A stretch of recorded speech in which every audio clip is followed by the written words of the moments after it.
But somebody I'm not as optimistic on, Jay, is Kenneth Walker. Yeah. And it's not just, we talk about health with Kenneth Walker a lot. This is not a good matchup in this game against the Steelers, but the usage is what's concerning to me compared to Zach Charbonnet. Yeah, it seemed like Zach Charbonnet's backfield. And Kenneth Walker, he didn't look good. He didn't look explosive. His rush yards over expectations really poor. He's going against the Niners defense. Their run defense has been one of the worst in the NFL the past 2 years. I don't think they really fixed it, even though they addressed some aspects in the draft. They just couldn't get anything going on the ground, either Seattle. I think they're going to have to throw the ball a little bit more against Pittsburgh. I understand Pittsburgh's defense didn't cover itself in glory against the Jets, but it still regressed. That should be a very good defensive line. So tough matchup for Kenneth Walker, tough usage situation, and just tough look for how he looked overall. Not only did he not get the usage that I think a lot of people drafted expecting, but he didn't get the high value touches that we want, right? Charbonnet saw twice as many red zone rushes as Ken Walker. The only goal line carry went to Charbonnet, not Ken Walker as well. We talked about this throughout the whole preseason, saying like Walker is banged up, Charbonnet looks awesome, and we have no guarantee that Clint Kubiak, in his first year as offense coordinator, coming into the situation fresh, isn't going to be like, yeah, give me a committee. That he's going to do what other coordinators previously to him, that all got fired, by the way, were like, yes, it's all going to be Ken Walker as long as he's healthy, and if he's out, then it's Charbonnet. Charbonnet has proven he can be a number one running back in this league when he gets an opportunity, and so you think about this 40.5 over-under. It's the lowest on the Week 2 slate. Now, obviously, the lowest on the Week 1 slate was Jets Steelers, right? And that was a bonanza. So it's not always right, but there was nothing from the Seahawks offense that gave me a ton of confidence that where you're like, oh yeah, let me get a piece of that. And to the eye test, Charbonnet just looked like the better, more explosive back. And not just to me, but I think to the Seahawks coaching staff, because Ken Walker played 40% of the snaps. He saw 9 fewer snaps than Charbonnet. This was a committee with Charbonnet on the top of it. I have Charbonnet ranked higher than Ken Walker this week. I'm closing it out on Ken Walker on the road at Pittsburgh until I see it. Again, by the way, West Coast team going to a 1 o'clock game on the East Coast. You don't always love that either. Ethan said, it's my birthday. Do I get a shout-out? Here's your shout-out, Ethan. Thinking of trading for Kenneth Walker since I already have Charbonnet. Any risk in that, Matthew? Sure. It depends. Who are you giving up? Right? You know what I mean? It depends on who you're giving up. If you're giving up, in essence, somebody else who is on the wrong side of a committee, if you're giving up Kareem Hunt, then no, there's no risk in that. I like that idea.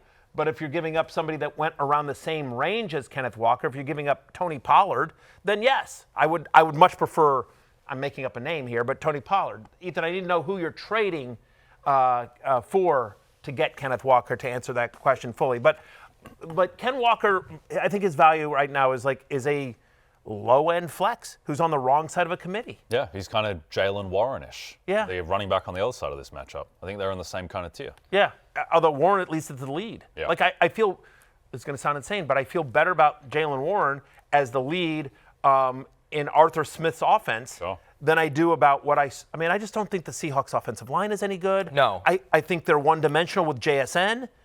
Right, that's the thing, and I saw a lot in the chat was like, oh, well, did you see how the Jets handled the Steelers? Yes, the Jets had 180-plus rushing yards, but the Jets' offensive line is significantly better, and Justin Fields contributes to a lot of those rushing yards as well. So, do you think Clint Kubiak is a good offensive coordinator? I think it's kind of a TBD, because when he had a healthy team for a couple weeks in New Orleans, it was like, okay, this guy knows what he's doing, and then the wheels fell off the bus as the health went out the door. But, I mean, they chose to sign Sam Darnold and Cooper Kupp, and if those signings don't work out, that's the decisions you made. So also, I thought that's Darnold, not Clint Kubiak's decision. That's the offensive coordinator office. has to have a big input in that, though. Yeah, you have to. I thought Darnold actually looked fine. I didn't think he played poorly by any stretches. They couldn't create anything in terms of the run game. They didn't have the ball very much either, and Kupp just did not look good at all. But JSN looked good. Darnold, I thought, looked fine. It's still given another week 1. It's 100% of the sample so far, but I still think there is some hope for this run game. But if they don't do anything against Pittsburgh, then it's red flags. It's week 1, and it's also week 1 against the Niners, who they see all the time. Yeah. It's two teams that are very familiar with each other. Even though it was a new offensive system, still it's and San Francisco has a pretty good defense.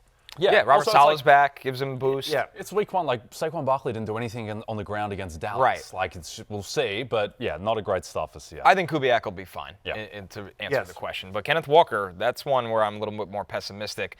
We move to another running back in Tyrone Tracy. The Giants' offensive line was terrible week 1 against the Commanders. Tyrone Tracy if you want to be optimistic about anything in this offense that's not Malik Neighbors, Matthew, I think it's Tracy because he always passes the eye test. Yep. And you, in theory, should be able to run on Dallas, although we'll see how that kind of holds this year as they've made efforts to change that.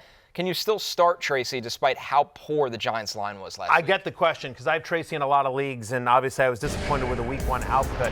The one thing that you can hang your hat on there is you see it there on your screen. He played 73% of the snaps, right? He had 12 total touches. Now, wound up with only 35 yards and 5.5 fantasy points. But if there's something positive, like as bad as Tyrone Tracy was, he was better than Devin Singletary and Cam Scatterbo, right? Who, the Singletary and Scatterbo combined for 5 rushes. Scatterbo also got 2 receptions, under 3 fantasy points for Scatterbo. Singletary 0.9 fantasy points. So they saw a combined 7 touches for 18 yards. The non-Tyrone Tracy. So was Tracy good against the Commanders? No. Was he better than who might replace him? Right. Yes, he was. It's worth noting that he had a 15.6% target share on 3rd down. Tracy did. So, again, converted wide receiver from college. They'll use him some in the passing game as well. I think Dallas wins this game.